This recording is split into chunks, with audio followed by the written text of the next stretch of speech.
Hello. Are you one of the people that played PlayStation Home in 2013 and 2014? And do you remember the PlayStation Home challenges? A lot of people don't remember them. I've been speaking to people on the Home Revived projects, and a lot of people weren't aware of them or don't remember them. So we're not sure why that is. Some people think maybe the challenges were only available in EU Home and not North America. But I have seen a video with two American people playing the challenges, so unless they used a EU account, that might account for that. But there was also people in Europe who don't seem to have been able to play the challenges as well, or weren't aware of them, so we're not really sure. Perhaps they're only available in certain regions. And the reason why I believe Sony made the challenges in the first place was to try and get people to move out of Home Square a little bit and try some of the other spaces around home. Perhaps they weren't getting the use that they used to have when they were first launched. And they were a wonderful way to meet people, because you'd be waiting in the queue to use an arcade machine, for example, or just waiting around and you could start talking to people. It was really good. So wonderful idea that they had. So the challenges themselves, there were 6 seasons, and each one had a tiered lot of rewards that you could get for completing the challenges and getting points. And the final top of the tier was always a personal space, so it was well worth doing. And the reason why I'm making this video now is that Destination Home's been able to revive, at least in part, the challenges season 1, and you can play that right now. So let's just take a look at it. So how the challenges actually worked was you could accumulate up to 300 points a day from playing mini games around home, and you couldn't get any more than that, only 300. And they gave you a choice of 5 spaces to play. So if you didn't like a particular game or you couldn't get through to that space, you would have a choice of 3 that you could usually get to. And so let's have a look at I've actually finished this season, as a few other people on Destination Home have as well, and we've picked up our rewards. So let's have a look at the spaces that you could have visited if you were back on home. So the first one was book herding, which was in Diagon Alley. It was a mini game there, and unfortunately it's not available in Destination Home because it's not their fault. It's just the Pottermore API isn't available, so a lot of the Pottermore spaces, the mini games, don't work. Hopefully one day, fingers crossed. And then the next game you could have played was Icebreaker, which you can still play, of course. And that was available in the bowling alley and another space. And I think you could even play it in your own personal space if you had the machine.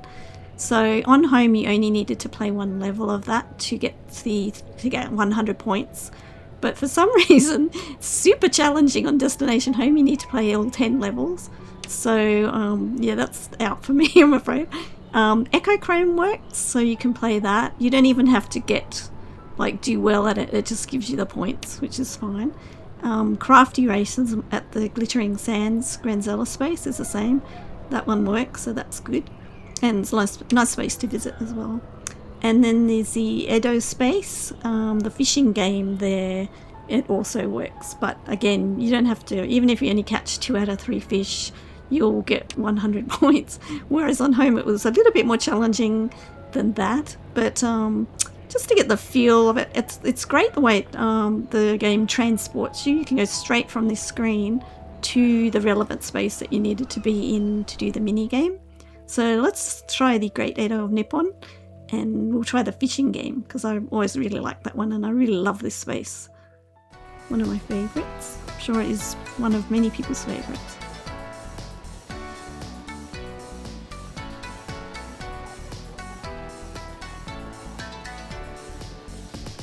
And thankfully we've arrived in the daytime, so you should be able to see everything pretty well. So we'll head to the fishing man with the fishing game. Watch out for that guy, of course. So here we are at the Goldfish Scooper game. And we'll see how we go.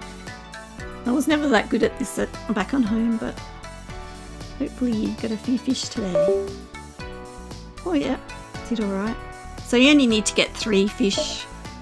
But I think even if you just get 2, you'll still get the 100 points. So yeah, it doesn't work exactly like it did back on home, but it's still fun, and you still get the feel of what it was like if you never played the challenges, or if you wanted to just revisit for the memories.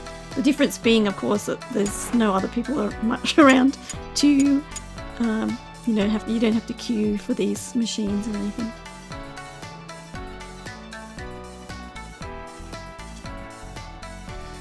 So we'll just have a look at the rewards were in tiers, and as you accumulated points, you could go up to the next level and claim the next ones and the next ones, until you finally got to the very last tier, which was always a personal space, and there were some great personal spaces.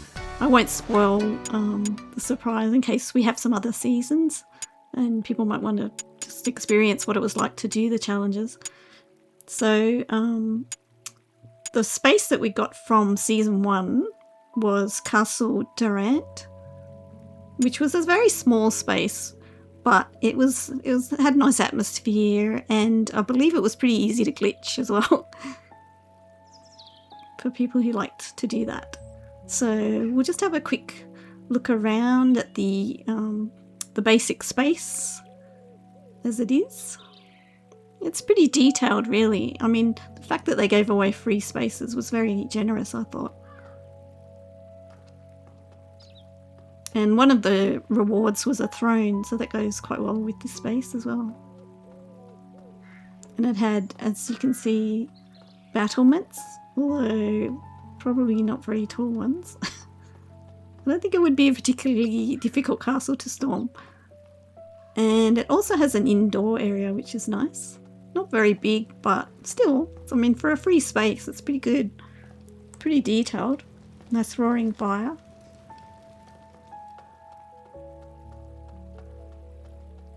Although, whenever they put doors, it always makes me think they could have put something on the other side.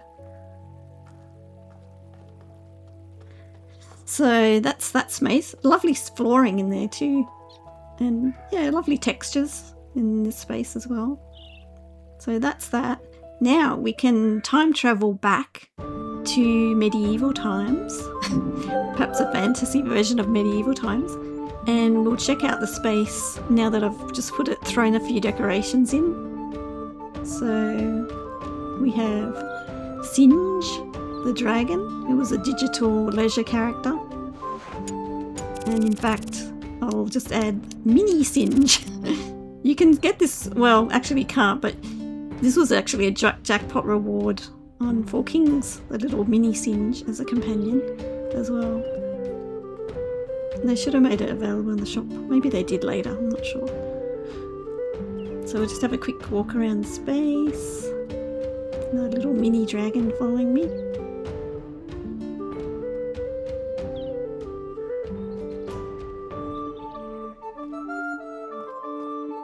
And have a look inside. I just added a few decorations quickly just to sort of give a bit of an idea of what it could be like, this space. Obviously people can decorate it however they want. So I used a lot of the Age of Swords furniture items because they seem to go quite well. And there's the throne that was one of the lower tier rewards.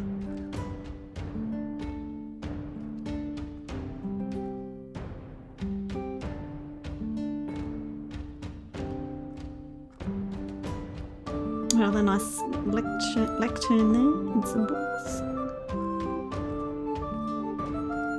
Yeah, it's a small space, but it's very nicely done. And free is free. Can't complain about that.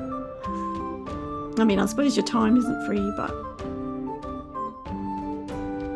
they're fun mini games. And as I said, it was a really nice way to meet people at home because you'd have something to talk about.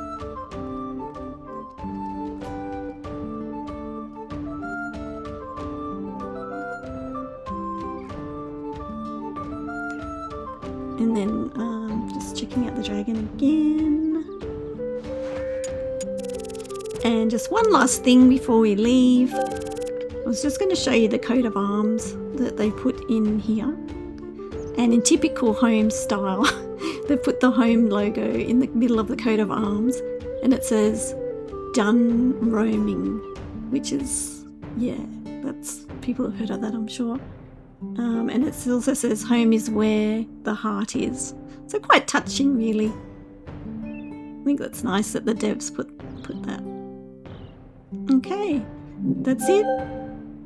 Thanks for watching. I hope you found this interesting. And if they do another season, I'll cover that one as well.